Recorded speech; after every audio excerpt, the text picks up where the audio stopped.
বাড়িতে কি সন্তান নেই? ছেলে মেয়ে সকলের আছে, আছে কিনা? কিন্তু তাদের কোথায় রেখে এসেছে? বাবাদের সংখ্যা তো একদমই কম। এখন বলবেন দেবীজি যদি কর্ম না করেনি তাহলে খাবো কি আমরা, তাই না? তা বাবাদের কথা তো একটু মেনে নিয়েছি, কোনো ব্যাপার নেই। কিন্তু আপনাদের ঘরে তো ছেলে মেয়ে আছে, তাদের কোথায় রেখে এসেছেন? বাড়িতে চৌকিদারি করতে? যখন সন্তানের কথা শুনবে না, ঠাকুর ঘরে প্রণামে করবে না, ভগবানের নামে করবে না, তখন বলবেন আমার সন্তান ভালো না, আমার কথা শুনে না। মা নিজের সন্তানকে নিয়ে আসে, যদি সতে সত্য না করে তাহলে এই মনের ময়লা কিছুতেই পরিষ্কার হবে না। হতে পারে যে এহ জগতের সাপারে দিয়ে এই উপরের ময়লাকে পরিষ্কার করতে পারবে, কিন্তু এই আন্তরিকে যে ময়লা আছে না, এই সাংসারিক সাপানে দিয়ে পরিষ্কার হবে না। এই অন্তরিকে যে ময়লা আছে, এত সত্যের সঙ্গে যে সাপানে বলেছেন, এই হরি কথা দিয়েই মনের ময়লা দূরে হবে, অপবিত্র দেহ পবিত্র হবে।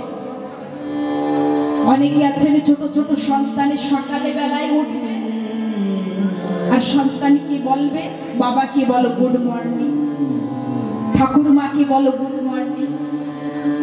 কেন আমরা এই কথা বলি না যে ঠাকুর মা, ঠাকুরের দাদা, বাবাকে সকলকে রাধে রাধে বলো? কেন আমরা সন্তানকে শাস্ত্রের শিক্ষা দিচ্ছি না? কেন আমরা সন্তানকে বলছি না যে ভগবানের নামে করতে হবে? অনেকে কি বলবেন জানেন? আমরা তো সন্তানকে বলি, কিন্তু সন্তান আমাদের কথা শোনে না। শুনবে কোথা থেকে? আপনারা করেন? আগে নিজেকে করতে হবে। সর্বপ্রথম সকালে বেলায় নিজে ঠাকুর ঘরে যেতে হবে, নিজেকে রাধে রাধে বলতে হবে, তবেই না সন্তানে বলবে। একজনের সন্তান নিয়ে আসেন আগামী দিন। আমি যে এমন কিছু যে সন্তানের বিষয়ে কিছু কথা আমি বলবো কোথা থেকে? যদি আপনাদের সঙ্গে বলি আর বাড়িতে যখনই সন্তানকে বলবেন না, তো সন্তান বলবে আগামী দিন আর ভাগবতে যেতে পারবে না, এটা করবি না, ওইটা করবি না, এখানে যাবি না, এই পথে চলবি না।